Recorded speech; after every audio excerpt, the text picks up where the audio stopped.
श्री स्वामी समर्थ. मी आज तुम्हाला आपल्या आयुष्यात संकटे काय येतात याबद्दल थोडी माहिती देणार आहे. तर खूप सेवेकरी असतात किंवा खूप स्वामी भक्त किंवा इतर देवांचे भक्त असतात, ज्यांच्या आयुष्यात संकट आली तर ते घाबरतात, देवाला दोष देतात, देव आमच्याबरोबर असं का करतो वगैरे असे दोष देत असतात. पण ती संकट म्हणजे देवानं दिलेली आपल्याला नसतात. आपण पहिल्या जन्मात किंवा गेल्या जन्मात किंवा या अगोदरच्या आयुष्यात आपण जे काही वाईट कर्म केलं त्याची ती वाईट फळं असतात. ती आपल्याला संकट या रूपामध्ये आपल्याला परतफेड म्हणून येत असतात आपल्या आयुष्यात. तर त्यासाठी आपल्याला देवाला दोष द्यायची काहीच गरज नाही आहे आणि संकट आली तर घाबरून जायचीही काही गरज नाही. म्हणून मी नेहमी सांगत असते, स्वामींच्या सेवेमध्ये प्रत्येकानं राहावं.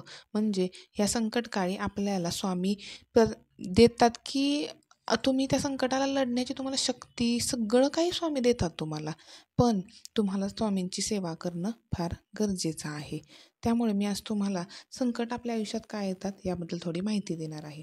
तर संकट हे आपल्याला हरवण्यासाठी, आपल्याला मारण्यासाठी येत नाहीत, तर संकट ही आपली परीक्षा घेण्यासाठी येत असतात. मग ही परीक्षा आपण कशी द्यायची? काही वेळेला स्वामींची सेवेकरी स्वामींची सेवा करत असताना संकट आलं की स्वामींची सेवा बंद करतात. त्यांना वाटतं की अरे अरे स्वामींची सेवा करतो म्हणून संकट आलं. पण असं काही नसतं.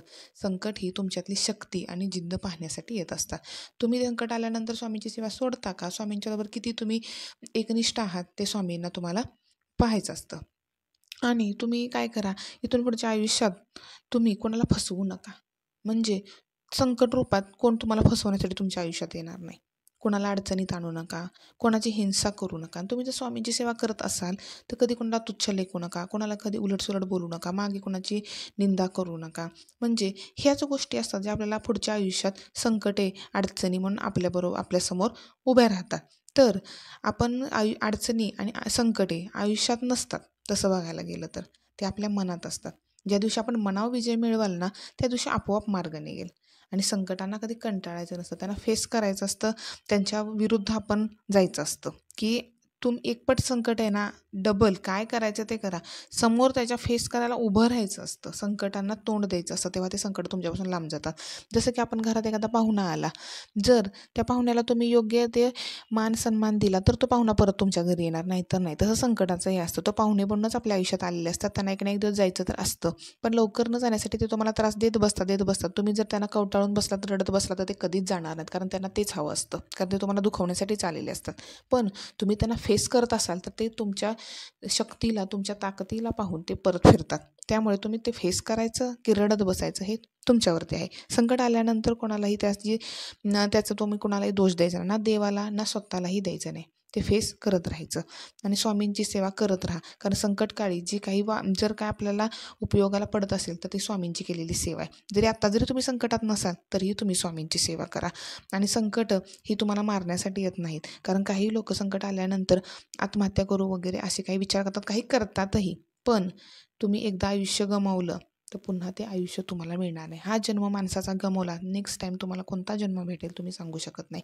त्यामुळे संकटांना सामोरे जायच्या अगोदर तुम्ही अशा काही चुकीचा निर्णय कोणताही घेऊ नका. काही ना कर्ज झालं, तुम्ही टेन्शनमध्ये येता आणि तुम्ही स्वतः आत्महत्या करून देता किंवा बदनामी झाली तुमची तरी आत्महत्या करून देता. पण ती बदनामी किंवा कर्ज हे तुमच्या आयुष्यापेक्षा मोठं नसतं. तुम्ही जिवंत आहे ही गोष्ट सगळ्यात मोठी असते. आणि ते संकट फेस करूनही जो माणूस उभा राहतो त्याला आयुष्यात परत कधीही संकट येत नाही.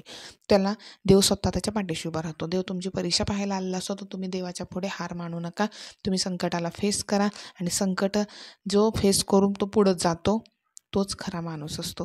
जो संकटाला हार मानून बसतो तो कधीच माणूस नसतो. प्लीज कुणीही वाईट विचार करू नका. संकटकाळी फेस करा, एकमेकांना मदत करा, एकमेकांची साथ द्या, कुणाची निंदा करू नका, प्रत्येकाच्या बरोबर राहा. आणि जर तुम्हाला माझे हे व्हिडिओ आवडत असतील तर प्लीज सबस्क्राईब करा, बेल आयकॉनवर क्लिक करा, लाईक करा, शेअर करा, कॉमेंट करा. आणि जे लोक संकटामध्ये असतील तुमच्या आसपास किंवा दुःखी असतील, काही असतील, ज्यांना स्वामींच्या सेवेची गरज असेल त्यांच्यापर्यंत माझे हे सर्व व्हिडिओ पोहोचवण्याचा प्रयत्न करा. श्री स्वामी समर्थ.